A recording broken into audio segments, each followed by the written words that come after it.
I read an interesting post on Facebook this morning. And it had to do with people who are heavily drawn to conspiracy theories, even conspiracy facts, and trauma, and how the two are related. I'm going to try and do my best to articulate it here on the video. As traumatized people, and 99% of us, 99% of humanity, not to say 100%, just to leave that little gap. 99% of us come into this world and are shaped by trauma.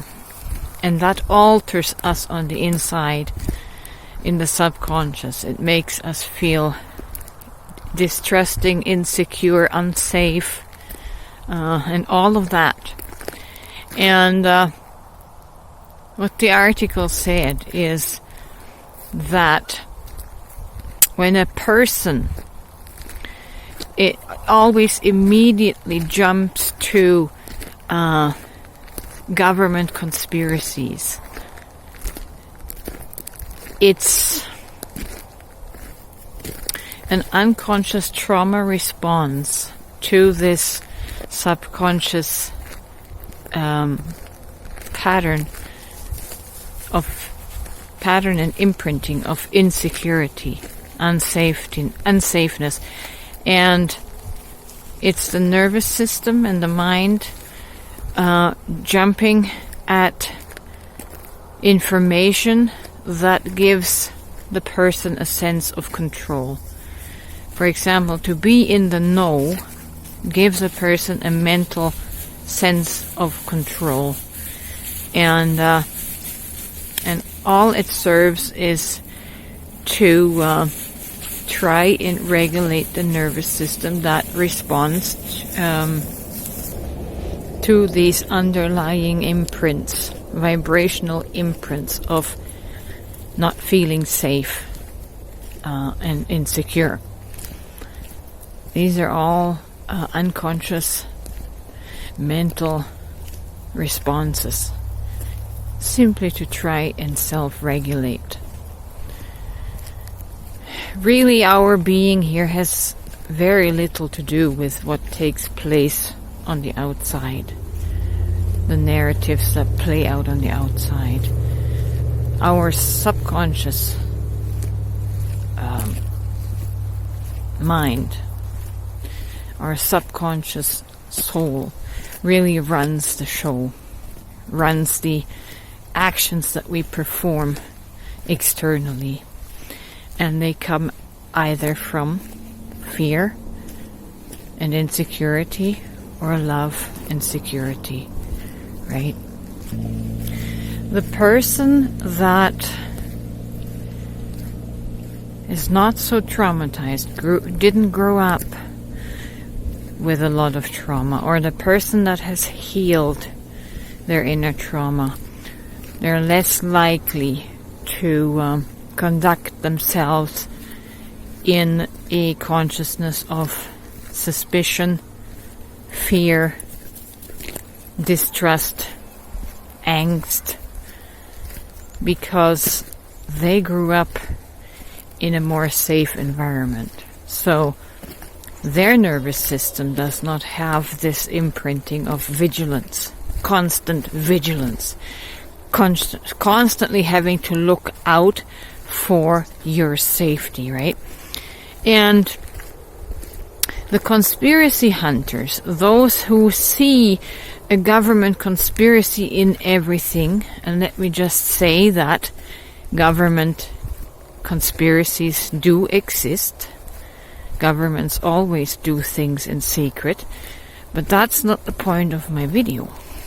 We can spend our entire life chasing the rabbits while never understanding the why behind our chasing the rabbits, right? The why is the important aspect here. And that comes back to the topic of trauma. Like I was just saying, the more secure person is not going to spend their life in a constant state of vigilance. They have no need to. Their nervous system was not programmed to be on edge and to watch out for the next danger, right? So that is what sets one human apart from another human. And there is no need to try to awaken the safe and secure person to become more vigilant. There's no need for them. They do not know the environment of danger. It's not a reality in their life. Their nervous system, their body, was not imprinted with danger. And because of this safe vibration that they're experiencing, they also do not experience a lot of trauma, because this is a vibrational principle, an energetic principle. So the person that vibrates with a frequency of constant vigilance, of constantly needing to keep yourself safe, is going to attract the environment that feeds that constant need for feeling safe. So you're always going to have an elevated threat of danger in your reality. Because like a ping pong, energetic ping pong, you're pinging at an energy of insecurity and non-safety, and the pong coming back has to be a confirming truth that confirms your insecurity. Does that make sense? So you're going to be in a perpetual ping-pong game of energies. You are vigilant, and the environment presents you the proof that you need to be vigilant. It creates a cycle, a loop, that you can't get out of unless you heal some of your trauma. And the trauma cannot be healed by me talking to you like this, trying to talk sense into you, because that's just in the mental space. We need to get into your subconscious space, into your nervous system. And that trauma work can only be done in a safe container where the threat of judgment, of harm, of condemnation is eliminated, because you're going to have to open up the soul in a safe space. You have to be able to open up in a safe space, because if it's not in a safe space, your nervous system is not going to allow you to open up, because your amygdala is going to be, it's the radar that is looking for danger, right? So it's tricky. It's tricky. That's why, the environment of trust and safety is very important to healing at these deeper levels. So I hope this explanation helps someone, helps you understand why you are so vigilant and on the constant lookout for where the government is going to get you next, or where someone is going to get you next and sabotage your life. Actually, you are self-sabotaging. Your trauma is sabotaging your life. So that's the route that you need to work on to get the external world to change for you.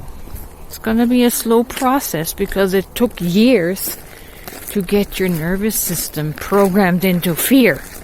It's going to take some time to unprogram that and program it into safety and trust. Alright? So, hopefully this helps. I send you lots of love, lots of peace, lots of safe thoughts. Have a wonderful day.